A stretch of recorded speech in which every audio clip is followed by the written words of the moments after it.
নমস্কার, কেমন আছেন আপনারা সবাই? আশা করছি ভালো আছেন। আজ চলে এলাম একটা রেসিপি নিয়ে। আজ বানাবো সবজি ডালের পাতুরি। তার জন্য এখানে কড়াইতে তেল দিয়ে কালো জিরে, কাঁচা লঙ্কা, পেঁয়াজ সব দিয়ে ভেজে নিচ্ছি।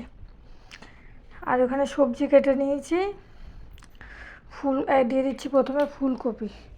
ফুলকপিটাকে একটু ভেজে নিয়ে তারপরে দিয়ে দেবো সবজিগুলো, আলু, লাউয়ের ডাঁটা দিয়ে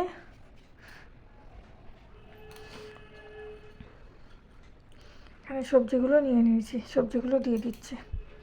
ফুলকপির ডাঁটা এসব দিয়ে একসাথে রান্না করা হচ্ছে। রান্না করে খুব ভালো লাগে খেতে, আপনারা ট্রাই করে দেখবেন। ভাত, রুটি সব কিছুর সাথে ভালো লাগবে। দিয়ে দিচ্ছি পরিমাণ মতো লবণ আর দিচ্ছি হলুদ, দিয়ে একটু ভেজে নেব। মুসুরির ডাল ধুয়ে রেখেছি 1 কাপ মতো, সেই মুসুরির ডালটাকে দিয়ে দিলাম। আর দেবো পরিমাণ মতো জিরের গুঁড়ো, লঙ্কার গুঁড়ো, কুচি করা টমেটো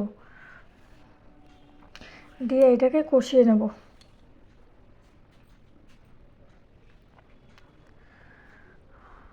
দিচ্ছি জিরের গুঁড়ো, দিয়ে কষানো হয়ে এলে পরিমাণ মতো জল দিয়ে দেবো, যে সবজিটাও সেদ্ধ হবে, ডালটাও সেদ্ধ হয়ে গা মাখা ঝোল হবে। এবার ঢাকা দিয়ে রাখবো খানিকক্ষণের জন্য, যতক্ষণ ফুটে গাঢ় গাঢ় না হচ্ছে। অনেকটাই ফুটে এসছে। এবার দিয়ে দেবো পরিমাণ মতো একটু চিনি, এতে নুন ঝালটা ব্যালেন্স হবে।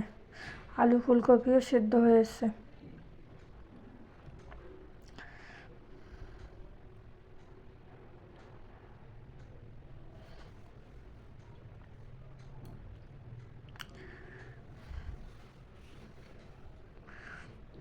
ঝোলটাও গামাখা হয়ে এসছে। এবার নামিয়ে নেব। কেমন হলো আপনারা জানাবেন। লাইক, কমেন্ট, শেয়ার, ইউটিউব থেকে দেখলে সাবস্ক্রাইব করে আমার পাশে থাকবেন। শীত পড়ছে, আরও নতুন নতুন সবজি দিয়ে আইটেম বানিয়ে আপনাদের রেসিপি প্রেজেন্ট করব। আবার দেখা হবে একটা নতুন ভিডিওর সাথে। ততক্ষণ আপনারা সুস্থ থাকবেন। Tata, bye bye.